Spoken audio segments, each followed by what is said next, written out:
Sydney Sweeney is one of those actresses who doesn't just play a role, she wears it on her face. Like, you can literally watch her character's brain arguing with itself in real time, and that's exactly why she blew up so fast. Most people first clocked her as Cassie Howard in Euphoria, the girl who wants love so badly that she keeps picking choices that slowly destroy her. Cassie is messy, emotional, impulsive, and painfully human. And Sydney didn't try to make her look cool. She made her feel real. That performance turned into serious industry respect, including Emmy nomination level attention. And after that, Hollywood basically stopped treating her like the new girl and started treating her like a lead. But here's the part people forget. Fame isn't just red carpets. It's also pressure, insecurity, and the constant feeling you have to prove you belong. Sydney has talked openly about struggling with anxiety and darker mental states early on, not in a PR sadness way, but in a "this is heavy and I'm trying to survive it" way. And the reason that hits is because her career didn't start with some magical moment where everything worked out.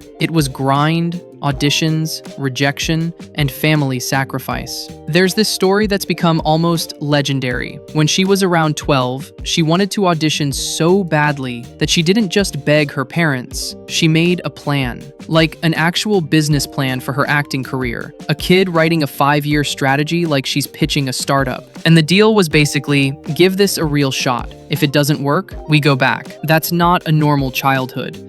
That's someone who already knew what she wanted and how hard it would be. And it was hard. Her parents reportedly poured money and time into getting her to auditions, and it put real pressure on the family. You can imagine the vibe: long drives, cheap hotels, waiting rooms, and that quiet fear of, what if none of this works? So when her career finally started climbing, she didn't just get fame, she got momentum. A perfect example is The Housemaid. Sydney plays Millie, a young woman with a complicated past who lands inside a rich household that's not what it looks like. The movie hit way bigger than people expected. The budget was reported around $35 million, and it quickly crossed $133 million worldwide, which is why a sequel got announced almost immediately. That's the kind of box office jump that changes an actor's whole career lane. And what makes it interesting is, Sydney's thing isn't being untouchable or perfect. Her characters are usually the opposite: vulnerable, confused, sometimes self-sabotaging. She's good at playing someone who's trying to look okay while clearly not okay.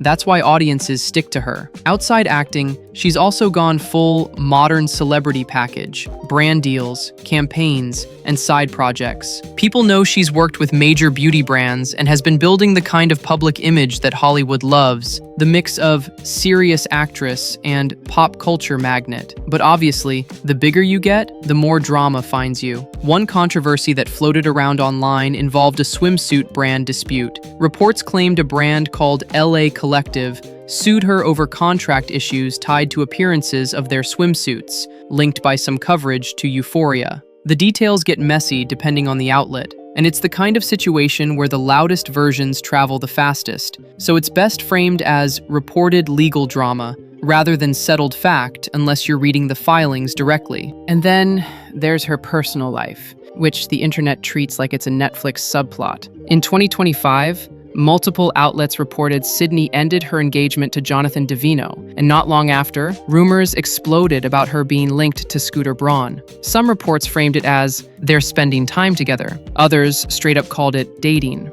Either way, it became one of those stories where people weren't even asking, is it true? They were asking, how serious is it? And here's the weird part about modern fame. Even if something is only half confirmed, it still becomes part of your public narrative. People start writing a whole storyline around you. Now, one detail about Sydney that I actually like, she hasn't tried to act like she's above her hometown. In 2020, outlets reported she donated money to help provide meals for people in need in Spokane, partnering with local restaurants and shelters during winter. Not a giant headline move, but a quiet help move. So when you look at her career as a whole, it's kind of a perfect modern Hollywood arc.